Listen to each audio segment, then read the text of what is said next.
Argentina ha venido creciendo a una tasa promedio del 8% anual, ¿no? Ya hace esto unos años. ¿Cuál cree que son las fortalezas y las debilidades de este modelo económico que podría definirse como heterodoxo, ¿no?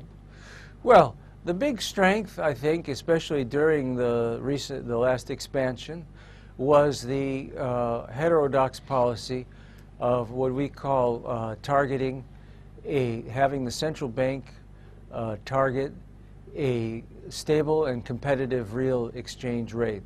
That was very important. It's very, very important.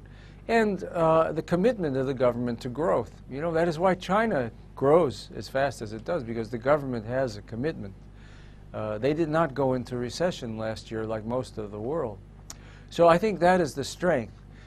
In terms of the weakness, the problem is, of course, that if you have inflation that is higher than the inflation of your trading partners, the inflation itself is not a problem. That's another thing that the media gets wrong. It's not the inflation itself that is the problem. But what happens is the inflation over time affects the exchange rate and in real terms, and that makes the country less competitive internationally. So that is a problem that has to be resolved, but it is not an urgent problem, and it is not the inflation itself. It is the influence of inflation on the real exchange rate. Ahora, esta misma ortodoxia dice que, por ejemplo, la inflación está generada por la política monetaria, y desde la heterodoxia se dice que tiene que ver más con un problema estructural, ya que estamos en una economía muy concentrada, que hay mucho monopolio, hay mucho oligopolio. ¿Con cuál de los dos conceptos coincide, Mark? No, I think the heterodox approach is clearly correct. I mean, economists have known for many years that there's no real relationship between the money supply growth and inflation. It is really only the IMF and a few others that still, and a lot of central bankers that still believe in those ideas. Se habla también desde el Cono Sur que se podría estar yendo hacia un socialismo del siglo XXI, ¿no? Ante el fracaso del socialismo del siglo XX, digamos. ¿Qué se entiende o qué se pretende decir con socialismo del siglo XXI? Es decir, ¿en qué concepción desde lo económico se podría ubicar? Well, in my opinion, I think that what you're seeing in Latin America is a form of social democracy. And I think the reason that the left does not use those terms is because social democracy in Venezuela, for example, was very discredited. It did not reach down to the majority of the population. The poor were excluded before Chavez. Mm-hmm.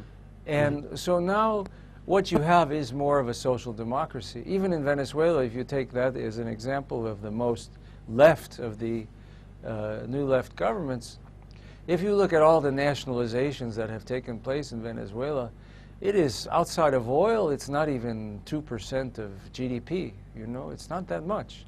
The economy, in fact, for most of the last decade in Venezuela, the private sector has grown faster than the public sector. Mm-hmm.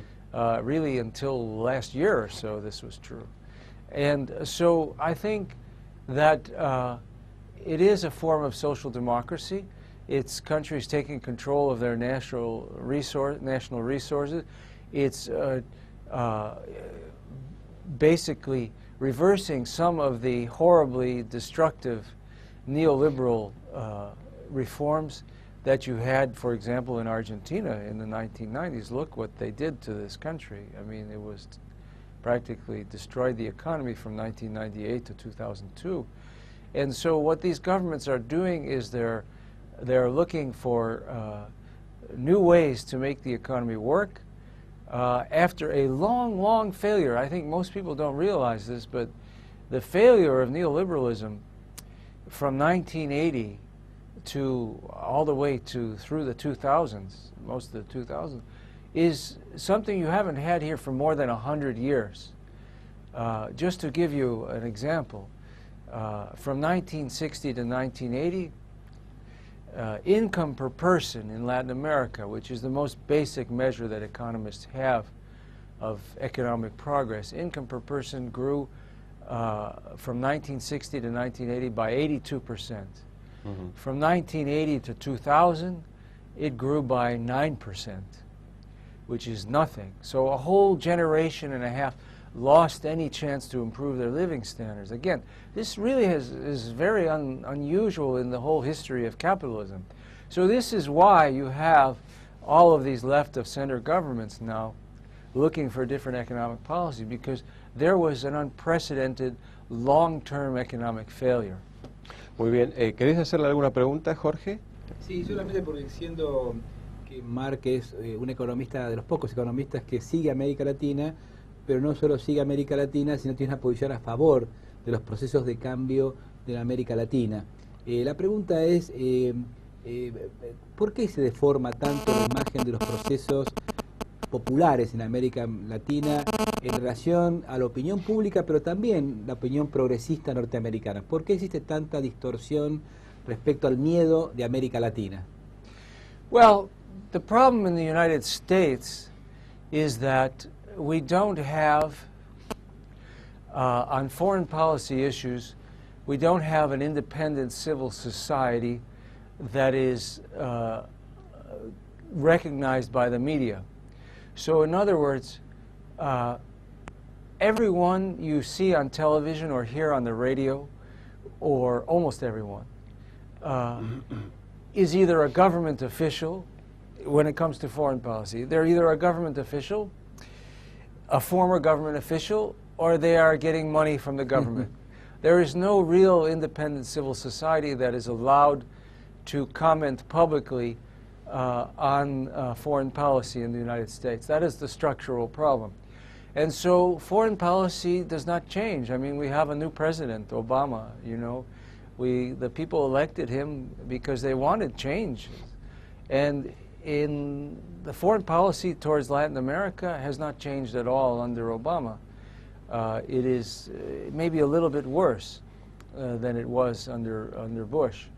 And I say this objectively, you know, because I voted for Obama, and I am glad that he won as opposed to the right. But nonetheless, they are still, they are pursuing what you mentioned, a Cold War strategy toward Latin America. They look at Latin America in straight power terms. How can we win back what we lost when people democratically elected governments that wanted to be more independent? They look at it as, how do we win that? How do we get those countries back under our control? That is really the way they look at it. And it's very simple and very wrong. Mark Weinsbrot, le agradecemos mucho que haya concedido esta entrevista para la TV de las Madres y bueno, le deseamos una buena estancia en nuestro país. Muchas gracias. Adiós y gracias. Nosotros seguimos con esta serie de entrevistas. Le agradecemos también a Jorge Marchini y nos volvemos a encontrar en una próxima edición.